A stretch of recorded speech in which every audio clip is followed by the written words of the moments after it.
Hey awesome people, it is Finn here, that is FYN. I hope you're all having a fantastic day, and this video might be going up on Christmas. If it is, I don't know, it might be going up on Christmas. Anyway, all I do know is on Christmas I am posting a video about the best squad of footballers with Christmas themed names, and you guys can go check that out. Whether that video is posted after or before this, go check it out, it should be on this channel. And I am trying to reach 275, maybe 280 subscribers before the end of this year. So if everyone here could just help me out by sharing, subscribing, liking, all of the good stuff, that would be so much appreciated, and that would be a great end to my 2019, the end of a decade. But today I am going to be talking about match week 19 of the Premier League. It is so odd that it is the second half of the Premier League season already. I mean, it's so weird to think, is the title already claimed by Liverpool? Will any weird management stuff still happen in the season? Who knows? The season is only halfway done and there's a lot that can still happen. But today I will be going about match week 19 of the Premier League. I do this every match week. You guys can check it out. I'm going away for Christmas and New Year, so a lot of my videos might be pre-recorded. So sadly, for my match week predictions, I won't be doing my fantasy team until I get back, because normally that's what I do. But let's get into the first game. First game is Spurs versus Brighton. Spurs lost 2-0 to Chelsea. Not the most convincing of performances. Brighton look very good when they do play. But Brighton is one of those teams where Spurs can look very strong against when they do play, and that they could potentially score a lot of goals against. Because of that, my prediction will be 3-1 to Spurs. Sadly, the only thing that could go against Spurs in this match is, well, there are a bunch of things. The defense of Spurs isn't the fastest, and Brighton's attack can be very fast. And Son will be missing out of it because he did get a red card in that game against Chelsea for basically kangaroo jack kicking Rudiger in the chest, which was a very weird challenge. And I do have to say, it's such a strange thing to say. Heung-min Son has the most red cards currently in this Premier League season. I mean, it's the same as saying if Kante did. It's very odd to say those players because they are the nicest players in football. So for them to have that kind of record against them so far this season with Son, it's a bit weird. But I think a 3-1 victory at home for Mourinho's men. Come on, Spurs. Bournemouth versus Arsenal. Arsenal have got Arteta as their new manager. He was, of course, an Arsenal legend in the team. But now he is at Arsenal. He is actually managing them. So player to manager. We've seen that a lot this season.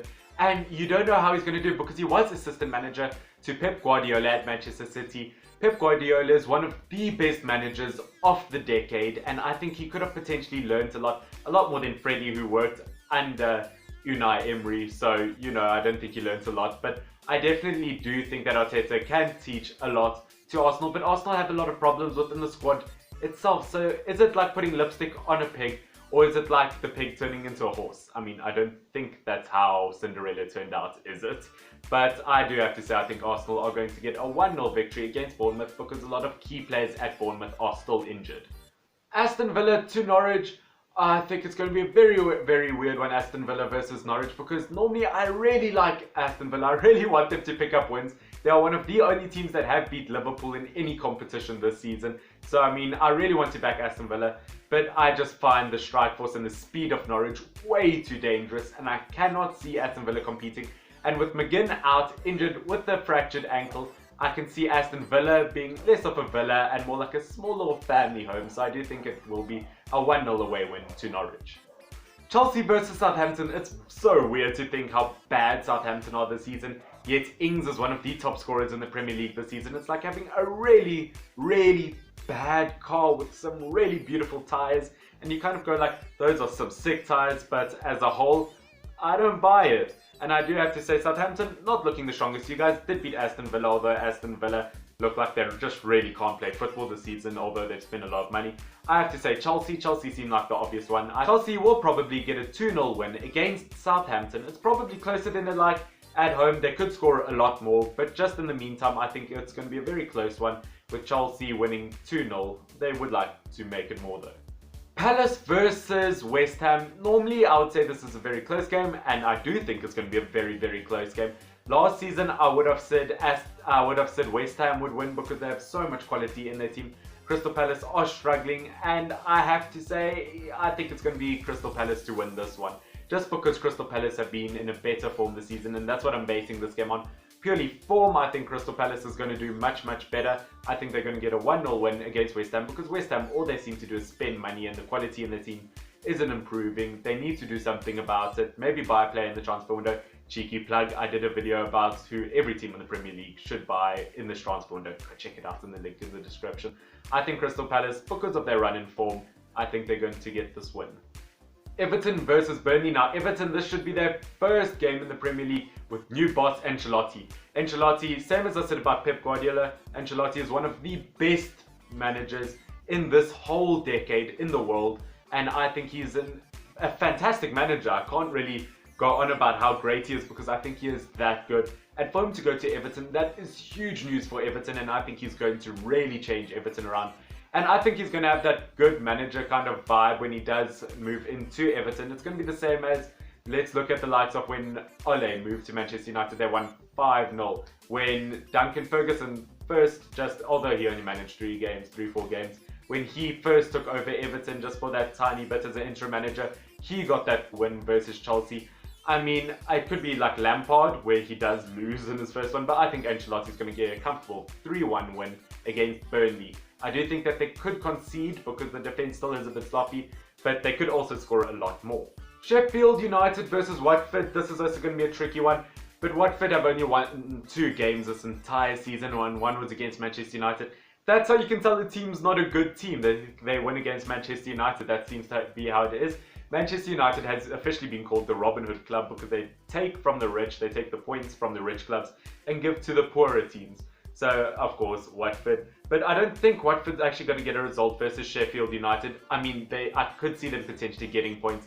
But I just think Sheffield United this season have shown they have proven strategies that do work.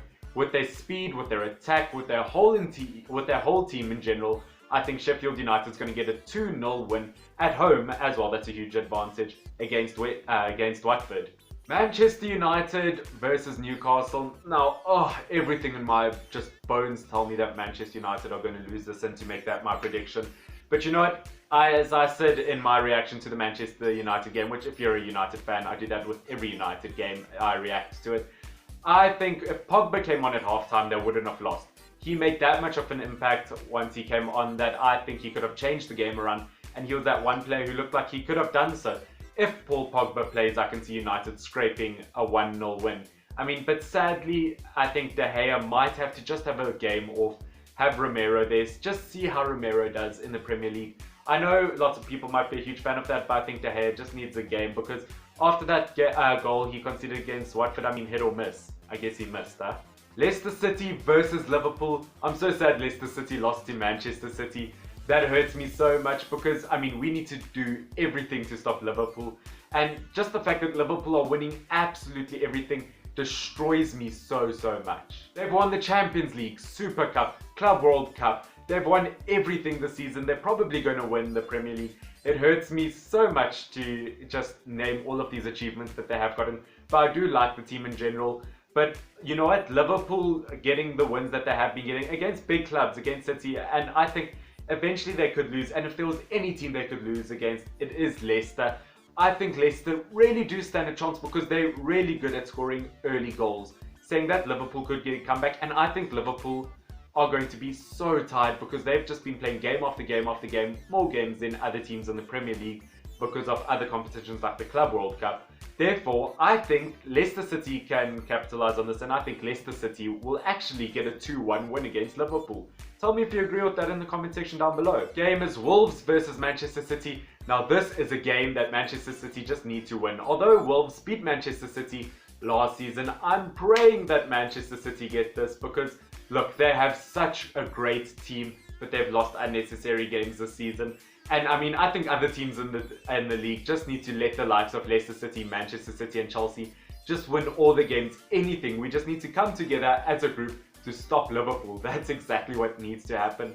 But I think Manchester City should get a pretty comfortable win versus Wolves. It's going to be a 3-1 win against Wolves just because of the likes of the speed and everything else at Manchester City. But you know what? Wolves have proven that they can beat City, which really does scare me, especially with the likes of Adama Traore, and just the attack of Wolves is very dangerous. But I think City will get a 3-1 win. But guys, I hope you have enjoyed this video. Once again, if this is up on Christmas, Merry Christmas. Love every single one of you. Please help me reach 275 subscribers before the end of this year. If not 280, just share with your friends. Make it my Christmas present. Been Finn, FYNN. Love every single one of you. Stay awesome. Cheers.